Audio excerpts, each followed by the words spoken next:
So hello everyone guys, welcome to our classes जिसका नाम है जेडी कॉमर्स क्लासेस। गाइस আজকের ক্লাসে গাইস আমরা স্টার্ট করব ক্লাস 12 সেমিস্টার 4 এ থাকা অ্যাকাউন্টেন্সির মধ্যে থাকা সবথেকে ইম্পর্টেন্ট একটা টপিক, সবথেকে ইজিয়েস্ট টপিক তোরা বলতে পারিস, जिसका नाम है ক্যাশ ফ্লো স্টেটমেন্ট। এই টপিকটা আজকে আমরা ডিসকাশন করা স্টার্ট করব, ঠিক আছে। আর গাইস এই চ্যাপ্টারের আজকের হচ্ছে আমাদের ফার্স্ট ডে ফার্স্ট শো। আর আমাদের স্টাইল তোরা জানিস ভাই, ফার্স্ট ডে ফার্স্ট শো এর দিন কোনো প্রকার ভারী ভারকাম কনসেপ্ট আমরা শিখবো না।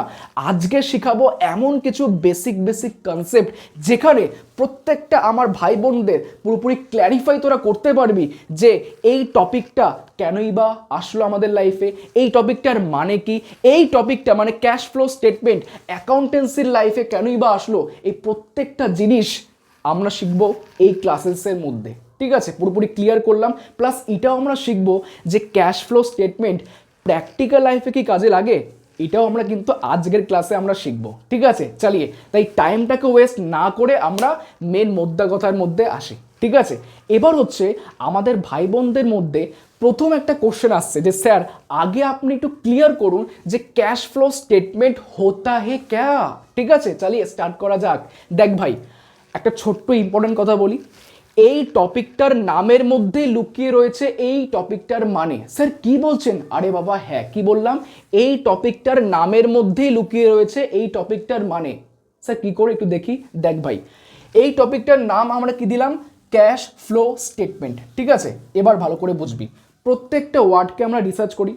প্রথম যে ওয়ার্ডটা লেখা আছে ভাই ক্যাশ, ও স্যার বাচ্চা থেকে বুড়ো অবধি প্রত্যেকটা পাবলিক, প্রত্যেকটা মানুষ না এই ক্যাশ মানে জানে, ঠিক আছে। তাই আমি এই ওয়ার্ডটাকে নিয়ে না বেশি ঘ্যানাচ্ছি না, ঠিক আছে। এবার সেকেন্ড ওয়ার্ডে আসি। স্যার লেখা আছে ফ্লো। স্যার ফ্লো ওয়ার্ডটা তো আমরা দেখেছিলাম কোথাও না কোথাও, যে ফ্লো মানে হচ্ছে কিছু বয়ে যাওয়া, ঠিক আছে।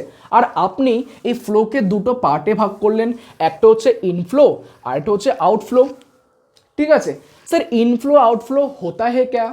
ইনফ্লো মানে হচ্ছে কিছু আসা, আউটফ্লো মানে হচ্ছে কিছু যাওয়া।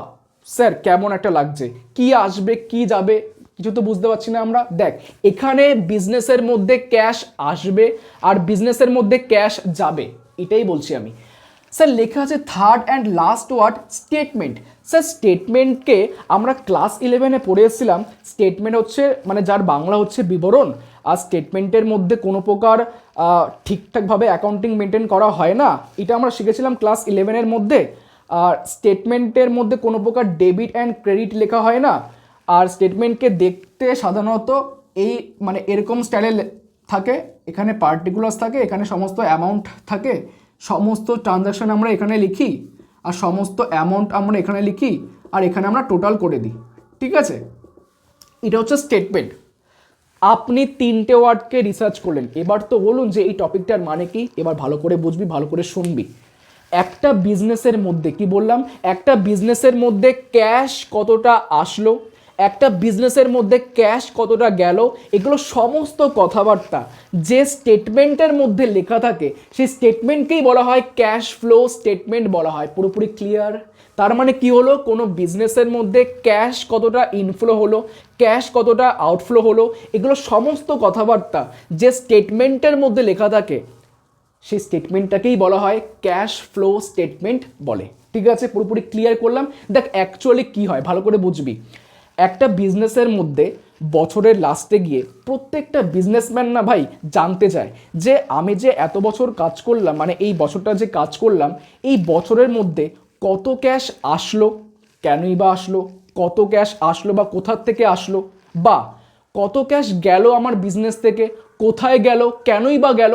এই সমস্ত কথাবার্তার জন্য আমাদের একটা স্টেটমেন্ট বানাতে হয়। সেই স্টেটমেন্টটার নামই হচ্ছে ক্যাশ ফ্লো স্টেটমেন্ট। তাহলে মোদ্দা কথা হচ্ছে এই টপিকটার মানে হচ্ছে কোনো বিজনেসের মধ্যে ক্যাশ কতটা আসলো, ক্যাশ কতটা গেল, কোথায় গেল, কেনই বা গেল, কেনই বা আসলো, কোথার থেকে আসলো, এই সমস্ত কিছু যে স্টেটমেন্টের মধ্যে লেখা থাকে সেই স্টেটমেন্টকেই বলা হয় ক্যাশ ফ্লো স্টেটমেন্ট বলে। পুরোপুরি ক্লিয়ার করলাম।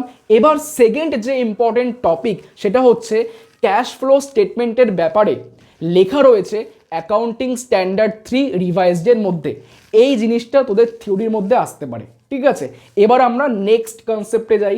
ঠিক আছে, চালিয়ে এবার হচ্ছে গাইস, তোদের মনের মধ্যে একটা ডাউট আসছে যে স্যার আমরা এতগুলো বুকস অফ অ্যাকাউন্টস বানিয়ে থাকি, আমরা ব্যালেন্স শিট বানাই, আমরা statement of profit and loss বানাই, অ্যাকচুয়ালি হচ্ছে আমরা এতগুলো বুকস অফ অ্যাকাউন্টস বানিয়ে থাকি, কিন্তু কেনই বা দরকার পড়লো যে আমাদের এখন ক্যাশ ফ্লো স্টেটমেন্ট বানাতে হবে? মানে আপনি একটু ক্লিয়ার করুন যে ক্যাশ ফ্লো স্টেটমেন্ট কেনই বা বানাতে হয়। এবার একটু ভালো করে বুঝবি। দেখ, যখন কোনো কোম্পানি তাদের কোম্পানির অ্যাকাউন্টিং ট্রিটমেন্ট যখন করে, কি বললাম, যখন কোনো কোম্পানি তাদের কোম্পানির যখন অ্যাকাউন্টিং ট্রিটমেন্ট করে, তখন সেই কোম্পানিরা হেল্প নেয় কোম্পানিজ অ্যাক্টের রুলসগুলো, এবং সেই কোম্পানিজ অ্যাক্টের মধ্যে লেখা রয়েছে যে ফাইন্যান্সিয়াল স্টেটমেন্টের মধ্যে টোটাল 5খানা জিনিস বানাতে হয়। স্যার টোটাল 5খানা? হ্যাঁ স্যার, কোনগুলো? এই যে প্রথম হচ্ছে ব্যালেন্স শিট, তারপর হচ্ছে স্টেটমেন্ট অফ পিএল, পিএল মতলব profit and loss, statement of change in equity, আর ক্যাশ ফ্লো স্টেটমেন্ট, সিএফএস এর ফুল ফর্ম কি? Cash flow statement. আর একটা হচ্ছে এই চারজনার এক্সপ্লেনেটরি নোটস বানাতে হয়। ঠিক আছে, মানে হচ্ছে আমাদের সিলেবাসে এটা পড়তে হবে, আমাদের সিলেবাসে এটা পড়তে হবে, এটা আমাদের সিলেবাসে নেই, এটা তোরা শুধু নামটা চিনে রাখ, এটা আমরা পড়বো বিকমে গিয়ে। ঠিক আছে, এবার ক্যাশ ফ্লো স্টেটমেন্ট আমরা এই ক্লাসের মধ্যেই শিখছি, আর এই চারজনার এক্সপ্লেনেটরি নোটস আমরা শিখতে শিখতে ক্লাসের মধ্যে শিখে যাবো ওখানে। ঠিক আছে, শুধু এখন চিনে রাখ এই টপিকটার নাম হচ্ছে এক্সপ্লেনেটরি নোটস, এটার মানে কি সমস্ত আমরা কনসেপ্ট শিখাবো পরের ক্লাসের মধ্যে। ঠিক আছে, এবার ভালো করে শুনবি। স্যার আপনি ব্যালেন্স শিট বানাচ্ছেন, statement of profit and loss বানাচ্ছেন, বুঝলাম, কিন্তু ক্লিয়ার করুন স্যার যে ক্যাশ ফ্লো স্টেটমেন্ট কেনই বা বানাতে হয় আমাদের। ভালো করে শুনবি এবার। দেখ, যদি আমি ব্যালেন্স শিটকে উঠাই, ব্যালেন্স শিট বলতো আমাদের কি হেল্প করে? দেখ ভালো করে বুঝবি, ব্যালেন্স শিট থেকে কি জানা যায় বলতো? সমস্ত অ্যাসেট আর সমস্ত লাইবিলিটি কার? বিজনেসের। এবার দেখ ছোট্ট একটা এক্সাম্পল নিই, ধর কোনো একটা বিজনেসের আমি একটা ব্যালেন্স শিট দেখছি, ওই ব্যালেন্স শিটের মধ্যে লেখা রয়েছে ওপেনিং অ্যাসেট 1,00,000 টাকা, মানে বছরের প্রথমে অ্যাসেট দেওয়া আছে 1,00,000 টাকা, বুঝলাম। ওই ব্যালেন্স শিটের মধ্যে আমি দেখতে পেলাম ক্লোজিং অ্যাসেট দেওয়া আছে বাই 2,00,000 টাকা, মানে বছরের শেষে দেওয়া আছে বাই 2,00,000 টাকা। ঠিক আছে স্যার, বছরের শুরুতে ছিল 1,00,000 টাকা, বছরের শেষে হচ্ছে 2,00,000 টাকা, হঠাৎ করে 1,00,000 বেড়ে গেল, এটা কি করে স্যার? তার মানে হচ্ছে বিজনেসের মধ্যে, মানে ওই বছরের মধ্যে 1,00,000 টাকার আরও অ্যাসেট কেনা হয়েছে, হ্যাঁ কি না? বছরের প্রথমে 1,00,000 টাকা অ্যাসেট ছিল, বছরের শেষে মানে ক্লোজিং অ্যাসেট দেওয়া আছে 2,00,000 টাকা, হঠাৎ করে 1,00,000 থেকে 2,00,000 কি করে বেড়ে গেল গাইস? তার মানে হচ্ছে বছরের মাঝখানে ওই বিজনেস 1,00,000 টাকার আরও অ্যাসেট কেনা, মানে কিনেছিল। ঠিক আছে, এবার এবার এই যে 1,00,000 টাকার যে অ্যাসেট কিনেছে, এবার কোশ্চেন আসতেই পারে যে এই অ্যাসেটটা যে পারচেস করা হয়েছে, এটা কি ধারে করা হয়েছে নাকি নগদে করা হয়েছে? যদি ধারে করা হয়ে থাকে তাহলে বিজনেস থেকে কোনো প্রকার ক্যাশ যায়নি, যদি ক্যাশে করা হয়ে থাকে তাহলে বিজনেস থেকে টাকা গেছে। এবার মনে কোশ্চেন আসতেই পারে যে ক্যাশ যদি যায় কেনই বা গেছে, কত টাকা গেছে বিজনেস থেকে, কোথায় গেছে? এসব কোশ্চেনের অ্যান্সার ব্যালেন্স শিট কি দিতে পারবে? না বাবা না, এর জন্যই ওই স্টেটমেন্টটা বানাতে হয় যার নাম হচ্ছে ক্যাশ ফ্লো স্টেটমেন্ট। ঠিক আছে, আরেকটা এক্সাম্পল নিই, ভালো করে বুঝবি। একটা লাইবিলিটির এক্সাম্পল নিই, যেমন ধর কোনো একটা বিজনেসের মধ্যে লোন লেখা আছে, লোন যেহেতু লাইবিলিটি, 1,00,000 টাকার লোন দেওয়া আছে বছরের প্রথমে, বছরের শেষে লোন দেওয়া আছে বাই 2,00,000 টাকার লোন। স্যার 1,00,000 টাকার লোন ছিল, হঠাৎ করে বছরের শেষে গিয়ে হয়ে গেল 2,00,000 টাকার লোন, এটার মানে কি? মানে আমাদের যে বিজনেস আরও 1,00,000 টাকার লোন তুলেছে, মানে বিজনেসের কাছে ক্যাশ এসছে। ঠিক আছে, এবার যদি ক্যাশ এসে থাকে তাহলে কত ক্যাশ আসলো, কোথার থেকে আসলো, ঠিক আছে, বা কতই বা ক্যাশ আসলো বিজনেসের মধ্যে লোন তোলার পর, এগুলোর অ্যান্সার এই ব্যালেন্স শিট কি দিতে পারবে?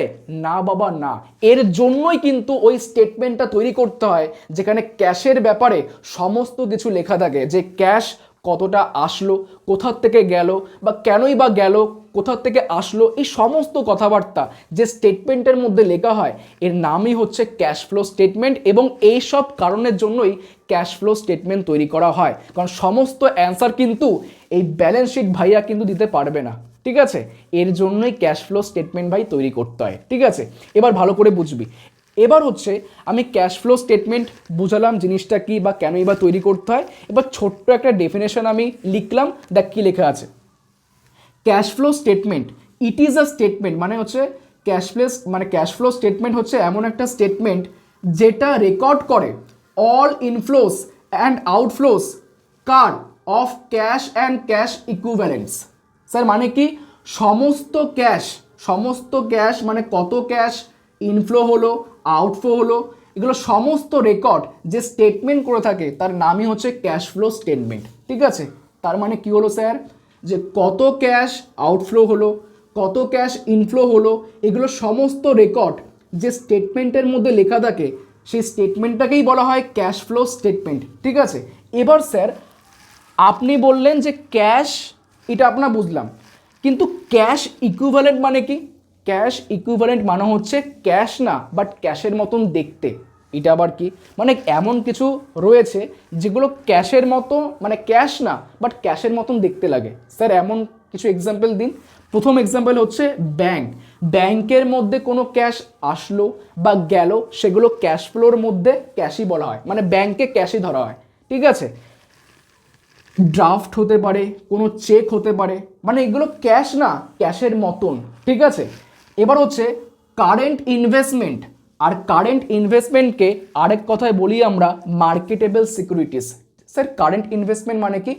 এমন একটা ইনভেস্টমেন্ট যেটা 3 মাসের মধ্যেই পটাকসে ক্যাশে কনভার্ট করে দিতে পারি আমরা। ঠিক আছে, মানে এমন একটা ইনভেস্টমেন্ট যেটা আমরা 3 মাসের মধ্যেই ক্যাশে কনভার্ট করতে পারি, সেই ইনভেস্টমেন্টকেই বলা হয় কারেন্ট ইনভেস্টমেন্ট, যার আরেক নাম হচ্ছে মার্কেটেবল সিকিউরিটিজ বলা হয়। মানে কি, ক্যাশ হোক বা ক্যাশের মতন দেখতে যাই হোক না কেন, সেগুলো আউটফ্লো হলো বা ইনফ্লো হলো, সেগুলো রেকর্ড করবে যে স্টেটমেন্টটি, সেই স্টেটমেন্টকেই বলা হয় ক্যাশ ফ্লো স্টেটমেন্ট বলা হয়। পুরোপুরি ক্লিয়ার করলাম? তাহলে এই স্লাইডে আমরা ক্লিয়ার করলাম যে ক্যাশ ফ্লো স্টেটমেন্ট মানে কি, কেনই বা আমাদের তৈরি করতে হয় ক্যাশ ফ্লো স্টেটমেন্ট, সম্পূর্ণ ক্লিয়ার করলাম আমরা। এবার সেকেন্ড স্লাইডে যাই, যেখানে আমরা আরও কিছু কনসেপ্টকে ক্লিয়ার করব, ডিপ কনসেপ্টকে। ঠিক আছে, চালিয়ে বাবু এটাকে তোরা একটু টুকে নে। এবার হচ্ছে গাইস তোদেরকে আমি শেখাবো হচ্ছে ক্যাশ ফ্লো স্টেটমেন্টকে কিভাবে বানাতে হয়, বাট তার আগে ছোট্ট একটা এক্সাম্পল নিই আমরা। ঠিক আছে, আমি ধরলাম এখানে একটা বিজনেস ছিল। ঠিক আছে, এখানে একটা বিজনেস রয়েছে। এবার সেই বিজনেসটির আমি ধরলাম কথার কথা ফর এক্সাম্পল যে এই বিজনেসের হাতে বছরের শুরুতে opening cash and cash equivalent রয়েছিল, আমি ধরলাম 1,00,000 টাকা। ঠিক আছে, প্লাস এই বিজনেসের হাতে বছরের শেষে গিয়ে আমি ধরলাম ফর এক্সাম্পল ভাই closing cash and cash equivalent ছিল, আমি ধরলাম ফর এক্সাম্পল 1,50,000 টাকা ধরলাম। ঠিক আছে, 1,50,000 টাকা। এবার হচ্ছে কি, আমি যে এক্সাম্পলটা নিলাম এখন, সেখানে আমরা দেখতে পাচ্ছি যে এই বিজনেসের হাতে বছরের শুরুতে ওপেনিং ক্যাশ ছিল 1,00,000 টাকা, আর closing cash and cash equivalent ছিল 1,50,000 টাকা। এর গদা বাংলা ভাষা হচ্ছে কি, যে এই বিজনেসের হাতে বছরের শুরুতে ক্যাশ ছিল ভাই 1,00,000 টাকা, আর এই বিজনেসটি বছরের শেষে আস্তে আস্তে আস্তে আস্তে আস্তে আস্তে সেই বিজনেসের হাতে ক্যাশ পড়ে আছে ভাই 1,50,000 টাকার। স্যার কী করে সম্ভব? আরে ভাই সাব, হয়তো এই বছরের মাঝখানে এই বিজনেসের মধ্যে আরও 50,000 ক্যাশ আরও ঢুকেছে, হ্যাঁ কি না? এবার তোদেরকে আমি একটা কোশ্চেন করি ভাই, যে বলতো এই 50,000 যে টাকাটি কিভাবে বলতো জন্মেছে এই বিজনেসের মধ্যে? স্যার এটা আবার কি কোশ্চেন? হয়তো এর মধ্যে মানে এই বছরের মধ্যে অনেকগুলো ট্রানজাকশন হয়েছিল, অনেকগুলো লেনদেন হয়েছিল, সেখান থেকেই মনে হয় এই 50,000 টাকাটি জন্মেছে। আর আমরা এটাও তো জানি যে একটা বিজনেসের মধ্যে অনেক রকমের লেনদেন হয়, অনেক রকমের ট্রানজাকশন হয়, তাহলে সেই ট্রানজাকশন থেকেই এই 50,000 টাকাটি জন্মেছে, হ্যাঁ কি না? আমি ধরলাম এই বিজনেসের মধ্যে বছরের মাঝখানে দুখানা ধর ট্রানজাকশন হয়েছে, আমি কথার কথা ধরলাম ভাই। আমি ধরলাম প্রথম যে ট্রানজাকশনটি হয়েছিল যে ওই বিজনেসটি কোনো কাস্টমারকে কোনো প্রোডাক্টকে সেল করেছিল এবং সেল করার পর সেই কাস্টমার থেকে 2.5 লাখ টাকা ধর পেয়েছিল, ঠিক আছে? আর তার মানে কি 2.5 লাখ টাকা ঢুকেছিল বছরের মাঝখানে। এবার আমি সেকেন্ড ধর লেনদেন আরেকটা হয়েছে এই বিজনেসের মধ্যে। আমি ধরলাম বিজনেসের ঘাড়ের মধ্যে মানে বিজনেসের মাথায় আর একটা লোনের চাপ ছিল, একটা লাইবিলিটি ছিল, আমি ধরলাম 2 লাখ টাকার লোন ছিল, ঠিক আছে? তার মানে হচ্ছে এই বছরের মাঝখানে এই বিজনেস 2 লাখ টাকা পে করেছে লোন, তার মানে ক্যাশ চলে গেছে, তাই 2 লাখ টাকা মাইনাস হবে এখন। মানে তোদেরকে আমি এখন শিখাচ্ছি হচ্ছে কি যে এই 50,000 টাকাটি এসছে আরও, সেটা কি করে জন্মালো? দুখানা ট্রানজাকশনের মাধ্যমে। ফর এক্সাম্পল, ঠিক আছে, একটাতে কি হলো, মানে প্রথম যে লেনদেনটি হলো সেটা হচ্ছে কি কোনো কাস্টমারকে কোনো প্রোডাক্টকে সেল করার পর 2.5 লাখ টাকা ক্যাশ ঢুকেছে এই বিজনেসের মধ্যে। আর সেকেন্ড যেটা হলো লেনদেন, সেখানে আমরা দেখতে পেলাম এই বিজনেস 2 লাখ টাকা লোন পে করেছে, তাহলে 2.5 লাখ টাকা ক্যাশ ঢুকলো, 2 লাখ টাকা ক্যাশ চলে গেল, তার মানে নেট ক্যাশ কত পড়ে আছে গাইস? 50K, মানে 50,000। তাহলে স্যার এখান থেকেই মনে হয় এই 50,000 টাকাটি এসছে, হ্যাঁ কি না? তার মানে আমরা যা দেখতে পেলাম যে একটা বিজনেসের মধ্যে মাল্টিপল লেনদেন হয়, মাল্টিপল ট্রানজাকশন হয় ভাই, ঠিক আছে? কখনো ক্যাশ আসছে, কখনো ক্যাশ চলে যাচ্ছে, মানে কি বহুত রকমের ক্যাশের ট্রানজাকশন হচ্ছে না ভাই, হ্যাঁ কি না? আর এই ট্রানজাকশনগুলোই রেকর্ড করে হচ্ছে আমাদের ক্যাশ ফ্লো স্টেটমেন্ট, ঠিক আছে? আর আমাদের ক্যাশ ফ্লো স্টেটমেন্ট এই সব ট্রানজাকশনগুলোকে টোটাল 3টে পার্টে রেকর্ড করে ভাই, টোটাল 3টে পার্টে রেকর্ড করে, ঠিক আছে? প্রথম হচ্ছে অপারেটিং অ্যাক্টিভিটিস,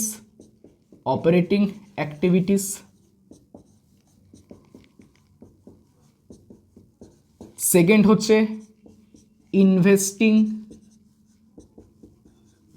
অ্যাক্টিভিটিস, অ্যাক্ট মানে হচ্ছে এখানে অ্যাক্টিভিটিস, আমি শর্ট ফর্মে লিখছি ভাই, ঠিক আছে? আর লাস্ট হচ্ছে ভাই ফাইন্যান্সিং অ্যাক্টিভিটিস, বুঝলাম? আর এবার আমাদের কাজ হচ্ছে, এবার দেখ তোরা তো বুঝতে পারলি যে ক্যাশ ফ্লো স্টেটমেন্ট টোটাল এই 3টে পার্টে ট্রানজাকশনগুলোকে রেকর্ড করে। এবার আমাদের কাজ হচ্ছে এই প্রত্যেকটা অ্যাক্টিভিটিসের সম্বন্ধে পুরো ডিটেলসে জানা, ঠিক আছে? এখানে কোনো জায়গা নেই, আমরা নেক্সট স্লাইডে আসছি। প্রথমে আমরা শিখাবো যে অপারেটিং অ্যাক্টিভিটিস হোতা হে ক্যা, ঠিক আছে? তোরা এটা টুকে নে, তারপর আমরা নেক্সট স্লাইডে আসছি, ঠিক আছে? সো গাইস, যেটা আমরা দেখলাম সেটা হচ্ছে কি যে সমস্ত ক্যাশ রিলেটেড ট্রানজাকশনসকে কিন্তু রেকর্ড করে থাকে ক্যাশ ফ্লো স্টেটমেন্ট। আর সেই ক্যাশ ফ্লো স্টেটমেন্ট এই সমস্ত ক্যাশ রিলেটেড ট্রানজাকশনসগুলোকে টোটাল 3টে পার্টে ভাই রেকর্ড করে থাকে।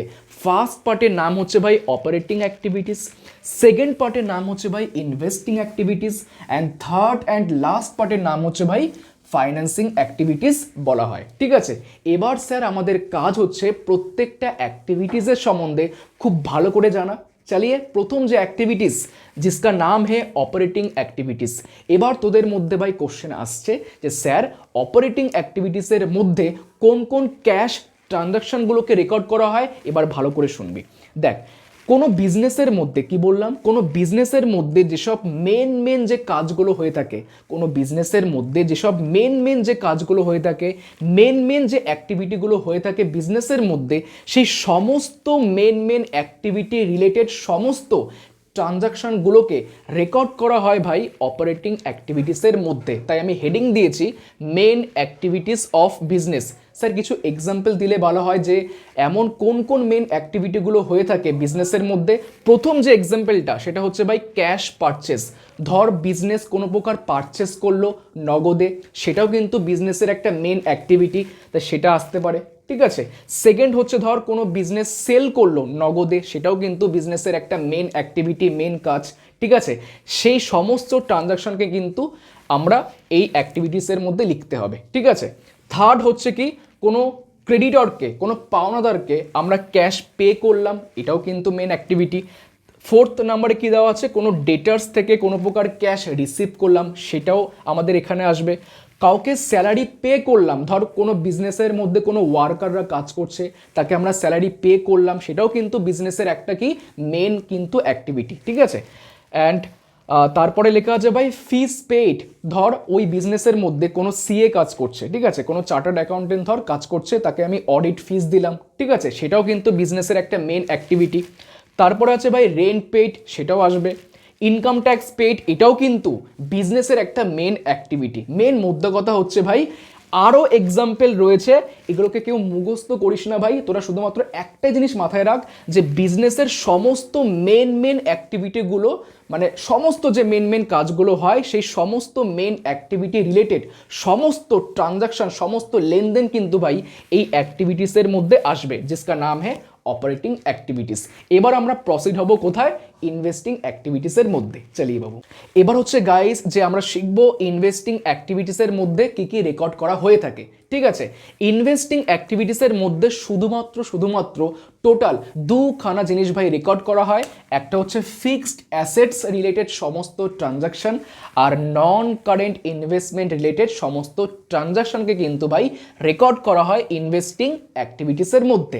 স্যার আমরা ফিক্স অ্যাসেট মানে জানি যে ল্যান্ড হতে পারে, বিল্ডিং হতে পারে, মেশিনারি হতে পারে, এটসেট্রা, ঠিক আছে, এগুলো হচ্ছে fixed asset. But non current investment মানে কি স্যার? নন কারেন্ট ইনভেস্টমেন্ট মানে হচ্ছে বিজনেস যদি লং টার্ম ভাবে যদি কোনো প্রকার ইনভেস্টমেন্ট করে থাকে তাকেই বলা হয় নন কারেন্ট ইনভেস্টমেন্ট বলা হয়। পুরোপুরি ক্লিয়ার হলো গাইস? এবার হচ্ছে আমাদের মেন মুদ্রা কথা হচ্ছে ভাই ফিক্স অ্যাসেট আর নন কারেন্ট ইনভেস্টমেন্ট রিলেটেড সমস্ত ট্রানজাকশনকে কিন্তু রেকর্ড করা হয় ইনভেস্টিং অ্যাক্টিভিটিসের মধ্যে। স্যার ফর এক্সাম্পল দেখ ভাই, প্রথম পারচেস অফ ফিক্সড অ্যাসেট, ধর কোনো বিজনেস ফিক্সড অ্যাসেটকে পারচেস করলো, তাহলে সেটা এই ফিক্স অ্যাসেট রিলেটেড ট্রানজাকশন না? তাহলে কিন্তু মানে এই যে লেনদেনটি এই অ্যাক্টিভিটিসের মধ্যে কিন্তু ভাই রেকর্ড করা হবে। এবার তোদেরকে একটা কোশ্চেন করছি, কোনো বিজনেস যদি ফিক্স অ্যাসেটকে যদি কিনে থাকে, যদি পারচেস করে, তাহলে বিজনেস থেকে টাকা আসে নাকি টাকা যায়? সেটা কমন সেন্স, টাকা অবশ্যই যাবে, মানে আউটফ্লো হবে। আর আউটফ্লো হলে ক্যাশ, আমরা কি করি, ক্যাশকে মাইনাস করি, আর অ্যাকাউন্টেন্সির ভাষায় মাইনাসকে ব্র্যাকেটের মাধ্যমে শো করা হয়। তাই কখনো ফিক্সড অ্যাসেটকে পারচেস করলে ক্যাশকে আমরা কি করব, মাইনাস করব আমরা, ঠিক আছে। এবার second, sale of fixed asset, কোনো প্রকার বিজনেস যদি কোনো ফিক্সড অ্যাসেটকে যদি সেল করে তাহলে অবশ্যই টাকা আসবে, হ্যাঁ কি না? আর টাকা আসলে আমরা ক্যাশকে অ্যাড করি, তাই এখানে কোনো প্রকার ব্র্যাকেট কিন্তু আমরা দিইনি, ঠিক আছে। এবার দেখ, অবশ্যই sir as usual fix asset যদি আমরা সেল করি তাহলে এটা ফিক্স অ্যাসেট রিলেটেড লেনদেন না, তার জন্যই আমরা এই ইনভেস্টিং অ্যাক্টিভিটিসের মধ্যে সেল অফ ফিক্স অ্যাসেটকে ভাই রেখেছি, ঠিক আছে। এবার থার্ড, ধর কোনো প্রকার এই দুটোর মতনই নন কারেন্ট ইনভেস্টমেন্টকে পারচেস করলাম, নন কারেন্ট ইনভেস্টমেন্টকে সেল করলাম, এটাও কিন্তু আমাদের ইনভেস্টিং অ্যাক্টিভিটিসের মধ্যে আসবে, ঠিক আছে। অ্যাজ ইউজুয়াল নন কারেন্ট ইনভেস্টমেন্টকে পারচেস করলে ক্যাশ মাইনাস হচ্ছে, তাই আমি ব্র্যাকেটের মধ্যে লিখলাম। নন কারেন্ট ইনভেস্টমেন্টকে যদি আমরা সেল করি তাহলে আমাদের অ্যাড হয়, তাই কোনো প্রকার ব্র্যাকেট দিলাম না আমরা, ঠিক আছে, কমন সেন্স ভাই। এবার ফিফথ নম্বর পয়েন্টটা খুব ভালো করে দেখবি, রেন্ট রিসিভ লেখা আছে। ধর ফর এক্সাম্পল কোনো বিজনেসের কাছে একটা ল্যান্ড পড়েছিল, সেই ল্যান্ডকে বিজনেস কাউকে ভাড়া দিল, তাহলে সেই ভাড়া দিলে মানে যদি ভাড়া দেয় বিজনেস, তাহলে সেই ভাড়াটা আসবে না, রেন্টটা রিসিভ হবে না। এবার তোরা একটু কমন সেন্স দিয়ে কোশ্চেনের অ্যান্সারটা দে ভাই, যে এই যে রেন্টটা যে রিসিভ হলো ওই ল্যান্ডটাকে ভাড়া দেওয়ার পর, এই রেন্টটা বলতো রিসিভ হয়েছে কার জন্য বলতো? অবশ্যই ওই ল্যান্ড নামে ফিক্স অ্যাসেটটির জন্য, হ্যাঁ কি না? তার মানে এই যে রেন্ট যে রিসিভটা হয়েছে এটা ফিক্স অ্যাসেটের জন্যই হয়েছে, কারণ ল্যান্ড হচ্ছে বা একটা ফিক্স অ্যাসেট, আর ল্যান্ডকে ভাড়া দিয়েই তো আমাদের রেন্টটা রিসিভ হয়েছে। তার মানে এই যে লেনদেনটি এটা ফিক্স অ্যাসেট রিলেটেড লেনদেন না, তার জন্যই রেন্ট রিসিপ্টকে আমরা এই অ্যাক্টিভিটিসের মধ্যে ভাই এনেছি, ঠিক আছে। আর কমন সেন্স যে রেন্ট রিসিভ করলে কিন্তু ভাই ক্যাশ ঢোকে, মানে আমরা অ্যাড করি, তাই এখানে কোনো প্রকার আমরা ব্র্যাকেট কিন্তু ভাই দিইনি, ঠিক আছে। এবার ডিভিডেন্ড রিসিপ্ট, বিজনেস যদি কোনো প্রকার কোথাও কোনো সংস্থার মধ্যে যদি ইনভেস্টমেন্ট করে থাকে তাহলে সেই সংস্থার দায়িত্ব হচ্ছে কি সেই বিজনেসকে ডিভিডেন্ড প্রোভাইড করা, তার মানে বিজনেস ডিভিডেন্ড রিসিভ করছে না। এবার তোরা আরেকটু কমন সেন্সের অ্যান্সার দে ভাই, যে এই ডিভিডেন্ড রিসিপ্টটা বলতো কেন হয়েছে? অবশ্যই এই নন কারেন্ট ইনভেস্টমেন্টের জন্য, তার মানে এই ডিভিডেন্ড রিসিপ্টটা হচ্ছে এই নন কারেন্ট ইনভেস্টমেন্ট রিলেটেড লেনদেন, তাই আমরা এই ডিভিডেন্ড রিসিপ্টকে আমরা এই অ্যাক্টিভিটিসের মধ্যে এনেছি। আর ডিভিডেন্ড রিসিভ হলে ক্যাশ অ্যাড হয়, ঠিক আছে, তাই আমরা কোনো প্রকার ব্যাকেট কিন্তু ভাই দিইনি, ঠিক আছে। এবার লাস্ট, ইন্টারেস্ট রিসিভ হলে সেটাও আমাদের অ্যাড হবে, কারণ ইন্টারেস্ট রিসিভ করলে ক্যাশ আমাদের ইনফ্লো হয়, ঠিক আছে। এখানে একটা পয়েন্ট লিখলাম এটসেট্রা, মানে আরও রয়েছে ভাই, এগুলোকে সবাই মুখস্থ করায়, বাট আমরা কোনো প্রকার মুখস্থ ভাই করব না। কেন স্যার? কারণ আমরা একটু লজিক্যালিভাবে খেলবো। কারণটা হচ্ছে আমরা জেনে গেছি ইনভেস্টিং অ্যাক্টিভিটিসের মধ্যে সমস্ত ফিক্সড অ্যাসেট আর নন কারেন্ট ইনভেস্টমেন্ট রিলেটেড সমস্ত ট্রানজাকশান আসে। তাই আমি যখন কোশ্চেনটা দেখব, তাই সেই কোশ্চেনের মধ্যে সমস্ত ফিক্সড অ্যাসেট আর সমস্ত নন কারেন্ট ইনভেস্টমেন্ট রিলেটেড কোনো প্রকার লেনদেন পেলে আমরা এই অ্যাক্টিভিটিসের মধ্যে ঢুকিয়ে দেবো। তাহলে এতে মুখস্থ করার কি আছে ভাই, ঠিক আছে। চলি এবার আমরা লাস্ট যে পার্টটা সম্বন্ধে শিখি, যার নাম হচ্ছে ভাই ফাইন্যান্সিং অ্যাক্টিভিটিস বলা হয়। চালিয়ে বউ। সো গাইস, আমরা কিন্তু ভাই চলে এসেছি লাস্ট অ্যান্ড থার্ড পার্টের মধ্যে, जिसका নাম হে ফাইন্যান্সিং অ্যাক্টিভিটিস। আর এই ফাইন্যান্সিং অ্যাক্টিভিটিসের মধ্যে কিন্তু ভাই টোটাল দুখানা জিনিসকে রেকর্ড করা হয়।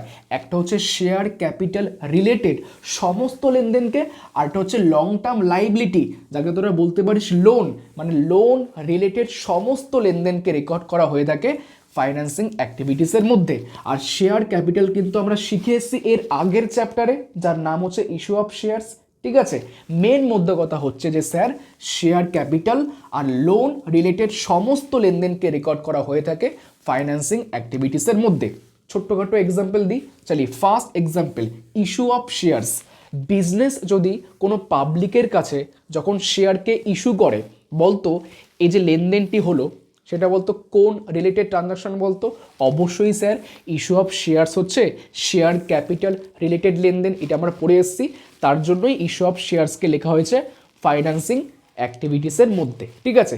এবার ছোট্ট করে একটা কোশ্চেনের অ্যান্সার দিয়ে তোরা কমন সেন্স দিয়ে, বিজনেস যখন কোনো পাবলিককে যখন তাদের শেয়ারকে ইস্যু করে, তখন বিজনেসের কাছে টাকা আসবে নাকি টাকা চলে যাবে? অবশ্যই স্যার, এটা কমন সেন্সের একটা question.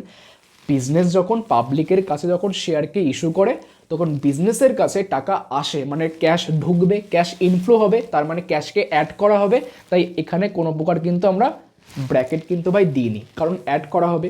Second example, repayment of shares. যে শেয়ারটাকে আমরা এখন কি করব? রিপেমেন্ট করব, পেমেন্ট করতে হবে। আর পেমেন্ট করলে আমরা কি হয়? ক্যাশ যায়, হ্যাঁ কি না? তাই আমরা ব্র্যাকেটের মধ্যে রাখলাম, ঠিক আছে।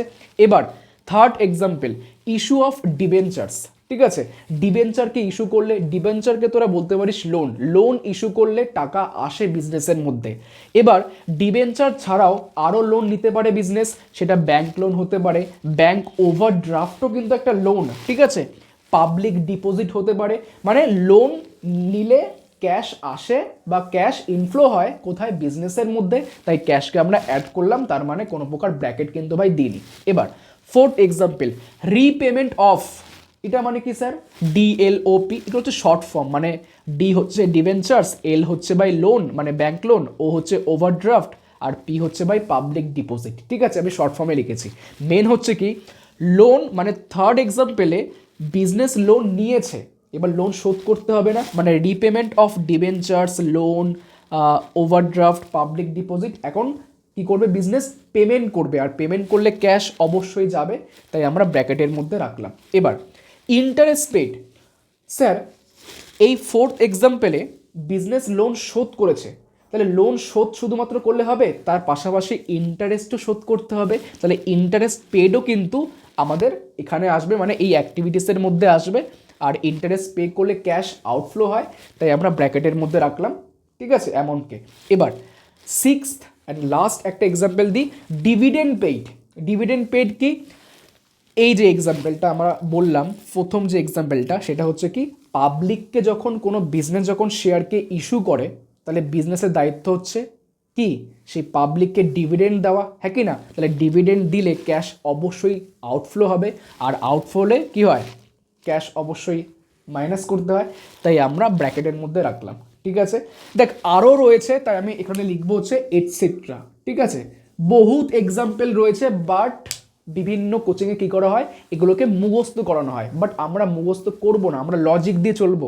ঠিক আছে, মেন কথা হচ্ছে আমরা শিখে গেছি যে সমস্ত শেয়ার ক্যাপিটাল আর সমস্ত লোন রিলেটেড ট্রানজাকশনগুলোকে রেকর্ড করা হয় বাই ফাইন্যান্সিং অ্যাক্টিভিটিস। তাই যখন আমরা পাশে কোশ্চেনটা দেখব, যখন আমাদের সামনে যখন কোশ্চেনটা আসবে, তাই সেই কোশ্চেনের মধ্যে খুঁজবো যে কোন লেনদেনগুলো শেয়ার ক্যাপিটাল আর কোন লেনদেনগুলো লোন। ঠিক আছে, তাই সেই সমস্ত লেনদেনকে আমরা রেকর্ড করে দেবো কোথায়, ফাইন্যান্সিং অ্যাক্টিভিটিসের মধ্যে। পুরোপুরি 3টে অ্যাক্টিভিটিস পুরোপুরি ক্লিয়ার হলো গাইস। ঠিক আছে, সো গাইস এখানে কিন্তু আমরা এন্ড করছি ক্যাশ ফ্লো স্টেটমেন্টের ডে 1কে। ঠিক আছে, আমরা ডে 2 আনবো খুব শীঘ্রই, যেখানে আমরা শিখাবো যে ক্যাশ ফ্লো স্টেটমেন্টের ফরম্যাটকে দেখতে কেমন লাগে। ঠিক আছে, তোদের দায়িত্ব হচ্ছে এই পুরো ভিডিওটাকে খুব ভালো করে আরেকবার দেখা, খুব ভালো করে নোটস করা। ঠিক আছে, আই হোপ তোরা সবাই বুঝে গেছিস যে ক্যাশ ফ্লো স্টেটমেন্ট হোতা হে ক্যা। ঠিক আছে, এবার তোদের লাস্ট যে দায়িত্ব সেটা হচ্ছে কি খুব ভালো করে শেয়ার কর, খুব লাইক কর অ্যান্ড সাবস্ক্রাইব তো অবশ্যই করতে হবে। ঠিক আছে, আবার আসবো আমরা ডে 2 এর মধ্যে, যেখানে আমরা শেখাবো কি ক্যাশ ফ্লো স্টেটমেন্টের কি ফরম্যাটকে। ঠিক আছে, তাই আজকের জন্য ভাই টাটা। ঠিক আছে, চালিয়ে